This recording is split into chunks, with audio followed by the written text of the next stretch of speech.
महाराज जी। मेरा प्रश्न है कि जो महिलाएं पर्यूषण में अशुद्धि से हो जाती हैं तो वो कैसे ज़्यादा से ज़्यादा धर्म कर सकती हैं, और इस टाइम में पारस चैनल पे जो वीडियोस हैं क्या वो देख सकते हैं या फिर ऑडियो सुन सकते हैं। और एक और चीज़ है कि आजकल कुछ परिवारों में माँ, बेटियाँ और सास, बहू और हस्बैंड ये कुछ ग्रहादि कार्य करने में वो दबाव डालते हैं या फिर मना नहीं करते, तो ऐसे में जो दोष लगते हैं उनके बारे में बताइए ताकि वो ऐसा ना कर पाए। बहुत सामयिक सवाल उठाया। देखिए, अशुद्धि के दिनों में स्त्रियों को 3 दिन तक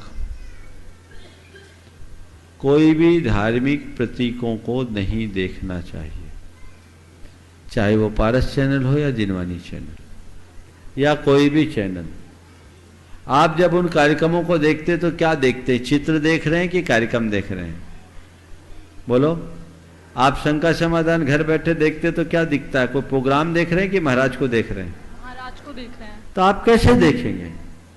3 दिवस तक पूर्ण शुद्धता का पालन करना चाहिए। हाँ, वॉइस सुन सकते हैं। तो ऐसे दिनों में क्या करें? अपने टीवी की स्क्रीन पर एक पर्दा लगा दें, एलसीडी रहती है, उस पर एक पर्दा लगा दें और शांति से सुने। नमोकार मंत्र की मानसिक जाप आप कर सकते हैं। जो पाठ विनती आपकी आती है उसका बिना उच्चारण के आप स्मरण चिंतन कर सकते हैं। बाकी कभी भी 3 दिनों तक मेरी राय में मुनिराजों और 24 तीर्थंकर भगवंतों की छवि का अवलोकन नहीं करना चाहिए। अब आप कह सकते हैं महाराज घर में तस्वीरें लगी रहती है, तो घर की तस्वीरों में आपको उतनी जीवंतता का भाव नहीं होता क्योंकि रोज देखते रहते हैं। पर टीवी के प्रोग्राम में तो ये रोज देखने में आपके अंदर जीवंतता दिखती है, इसलिए इसको आप देखिए और एक पर्दा लगाइए, गैप कीजिए। ये प्रैक्टिकल भी है, हर चीज़ें प्रैक्टिकल नहीं है, इसलिए मैं उसके बारे में कुछ नहीं कहता।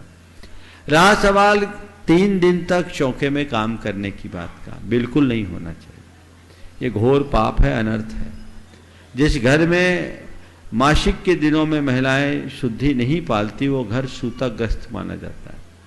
नेगेटिव एनर्जी का प्रवाह होता है। मैंने पहले भी कुछ घटनाओं का उल्लेख किया कि जिसमें इस तरह के कृत्य करने के बड़े दुष्परिणाम आए। अभी एक घटना मेरे सामने आई, एक बहन जी ने बताया कि महाराज जी इनने अमृत कुंड बनाया वर्षा के जल का, और 3rd डे एक लेडी ने छू दिया, उसमें कीड़े हो गए। सालों से वो अमृत कुंड, लेकिन 3rd डे छुआ और अशुद्ध हो गया, उसमें कीड़े हो गए, जिसमें सालों से करीब 10 साल से अधिक हो गया था उस कुंड को, और उन्हें छू लेने के कारण वो अशुद्ध हो गया। तो इन सब चीजों को भले विज्ञान माने या न माने हमें स्वीकार करना चाहिए। मानता हूं कि एक प्राकृतिक घटना है, पर है तो अशुद्धि का श्राव, और मल जहां होता है वहां नेगेटिव एनर्जी का बहुत अधिक फ्लो होता है, और उस नकारात्मकता का प्रभाव आपके घर परिवार सब जगह होगा। घर की रिद्धि सिद्धि समाप्त होती है। अब संयुक्त परिवार का अभाव होने के कारण ये बड़ी व्यापक समस्या आ गई। इस समस्या का निदान खोजना चाहिए। महिलाएं चौके में न जाए, पुरुषों को खाना बनाना सीखना चाहिए, अव्यवस्था बनानी चाहिए, इसमें कोई हानि नहीं है। आप आगे बढ़िए। मैं तो हमेशा पुरुषों को कहता हूं कि तुम्हारी धर्मपत्नी उपवास करे तो तुम सुबह पारना तुम कराओ अपने हाथ से बना के। लेकिन इसका एक बड़ा प्रैक्टिकल सॉल्यूशन है, और उसकी शुरुआत यदि पिछले साल अजमेर में तो हुई। हर समाज में मंदिरों के पास एक भोजनशाला चलनी चाहिए, शुद्ध भोजनशाला, और वहां सशुल्क भोजन उपलब्ध कराना चाहिए। और जिनके घर में ऐसे 3 दिन की असुविधा, उनको टिफिन डिलीवरी देने की सुविधा देनी चाहिए। किसी घर में दिक्कत नहीं। पिछले वर्ष अजमेर चातुर्मास में पहल हुई, वहां बहुत अच्छा चल रहा है। टाया जी यहां से भी शुरुआत कर दीजिए, कईयों की समस्या का हल होगा। हाँ बिल्कुल, बोल रहे हो जाएगा, हो जाएगा नहीं, उनने कहा हो जाएगा यानी हो गया। टाया जी का काम हमने देखा। और न केवल वहां, सभी मंदिरों में कीजिए। कुंथू जी केशव नगर में भी करने की कोशिश कीजिए। हर मंदिर के आसपास हो और टिफिन की सुविधा हो, हमारे समाज के एक परिवार का पेट पलेगा और आपको इस समस्या के जंजाल से मुक्ति भी मिलेगी। इसलिए ऐसा होना चाहिए। और ये मैं उदयपुर के लिए नहीं बोल रहा हूं, पूरे देशवासियों को बोल रहा हूं, इस पोल्यूशन में ऐसा संकल्प लीजिए। यहां जो भी लोग आए हैं जाए वो पहल करें, सशुल्क रखे, लोग पैसा दे सकते हैं, उनको व्यवस्था चाहिए, इसमें कोई चैरिटी की भी जरूरत नहीं है, आप करें, आपकी मर्जी।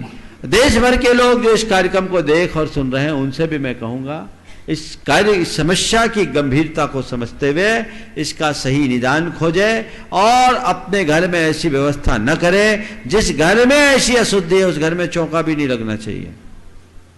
चौका तभी लगना चाहिए जब पूरे चौके को पुनः शुद्ध किया जाए, वो घर शुद्ध नहीं है, इसका ध्यान रखना चाहिए। इसके साथ ही आपके घर में सोफे होते हैं, आपकी गाड़ियां होती हैं, उन सब में कपड़े के सीट कवर होते हैं, उनमें शुद्ध अशुद्ध दशा में सब बैठते हैं, वो आपके घर की शुद्धि नहीं है। रेक्सीन का लगाना चाहिए जो 16 माना जाता है, उसमें किसी भी प्रकार की नकारात्मकता हावी नहीं होती। इसलिए आप अपने घरों में सोफा लगाओ, गाड़ियां हो तो उसकी सीट कवर आप कपड़े की बिल्कुल मत लगाओ, क्योंकि आप ये व्यवस्था तो नहीं बना सकते कि तुम बैठो तुम नहीं बैठो। सावधानी रखनी चाहिए, इस प्रमाद का निवारण होना चाहिए। मैंने एक वो डॉक्टर वाला उदाहरण दिया था बहुत पहले, आज फिर नहीं दोहरा रहा हूं कि कैसे उसे उल्टियां होती थी और घर की शुद्धि करने के बाद उसकी उल्टी दूर हो गई। ऐसे अनेक उदाहरण हैं, कई लोग इसके भुक्तभोगी होंगे, कई लोग हम लोगों तक पहुंचाए नहीं। यदि कोई ऐसे और किस्से आए तो जरूर पहुंचाए, ताकि लोग इसमें जागरूक हो सके, इसके दुष्परिणाम से बचा जा सके।